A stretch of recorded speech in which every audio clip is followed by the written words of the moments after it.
We're talking about the dumbbell snatch.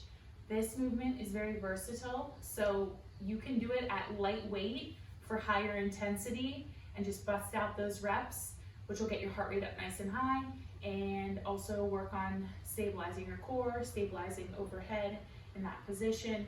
But then also we can do this at heavier load and challenge ourselves to kind of build more strength, build more explosive driving strength under that dumbbell, and also force you to practice stabilizing overhead, engaging your muscles there and your core as well. So kind of different ways that you're going to see this programmed in the programming.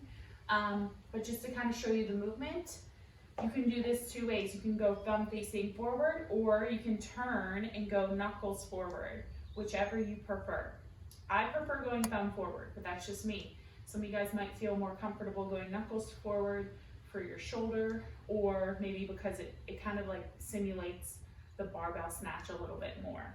But either way, it's going to be between your legs. You're going to sit your hips down. You're going to keep your chest up, using your legs to do this movement. One movement straight up overhead, punch out, drop under that bell, and then you're going to need to stand and lock out. This is my finishing position. My legs are locked out, my core is tight, my bell is locked out straight overhead with my arm next to my ear. If you look at me from the side, I'm going to keep everything tight, my butt, my core. I'm not going to arch like this or let my arm get away from me. That will not feel good later.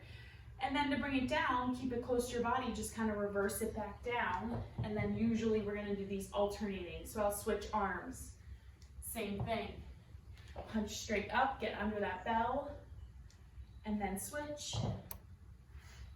Make sure when you're doing this, slow motion, this bell is coming straight past my body, elbow comes high, and then it does that little turnover and punch overhead.